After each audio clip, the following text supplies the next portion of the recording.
demi memperkuat stabilitas makroekonomi dan stabilitas sistem keuangan. Kedua, sinergi mendorong permintaan domestik khususnya konsumsi dan investasi.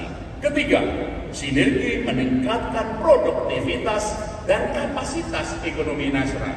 Keempat, sinergi pendalaman keuangan untuk pembiayaan perekonomian. Dan kelima, sinergi digitalisasi sistem pembayaran dan ekonomi keuangan digital nasional. Stabilitas sangatlah penting bagi negara manapun untuk bisa tumbuh tinggi. Kredibilitas Indonesia diakui secara internasional sebagai negara dengan disiplin tinggi. Itulah kunci ketahanan menghadapi gejolak global. Sinergi fiskal dan moneter yang sangat erat perlu semakin kita perkuat ke depan dalam pengendalian inflasi, defisit fiskal, stabilisasi rupiah, dalam penerbitan SBN pemerintah, dan juga operasi moneter Bank Indonesia, juga efektivitas peraturan PHE SDK. Sinergi KSSK menjaga stabilitas sistem keuangan sekaligus implementasi Undang-Undang P2SK dalam pengawasan dan resolusi permasalahan lembaga keuangan, pendalaman pasar keuangan, literasi keuangan, dan perlindungan konsumen. Bapak-bapak dan ibu sekalian yang kami hormati, konsumsi sangat penting untuk pertumbuhan ekonomi dari sisi permintaan, khususnya golongan masyarakat bawah, dengan perlindungan sosial dan penciptaan lapangan kerja. Sektor padat karya perlu menjadi prioritas pemerintah.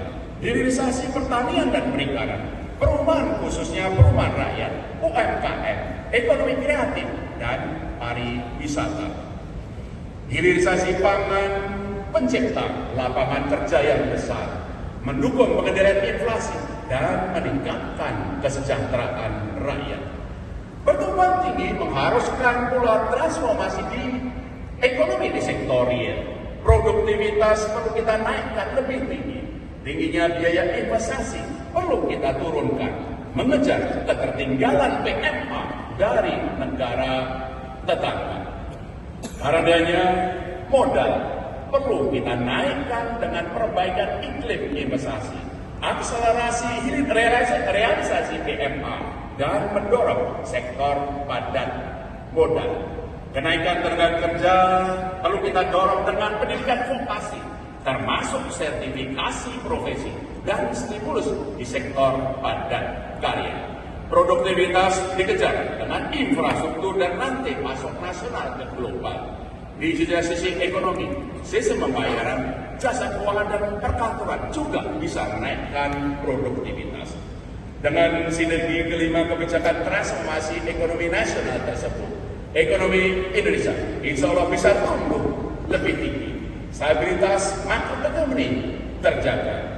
Kami mendukung 40 proyek pemerintah dalam Kasta Cita yang akan mendorong kapasitas dan produktivitas ekonomi nasional ke depan, meningkatkan pertumbuhan ekonomi lebih tinggi melalui peningkatan modal, penyerapan tenaga kerja, dan kenaikan produktivitas. Pada waktunya nanti kami akan mohon arahan Bapak Presiden. Bapak-bapak dan ibu sekalian yang kami hormati, kami di Bank Indonesia berkomitmen untuk semakin memperkuat sinergi kebijakan dengan pemerintah, KSSK, dan berbagai pihak, memperkuat stabilitas dan transformasi ekonomi nasional, mencapai pertumbuhan tinggi menuju Indonesia emas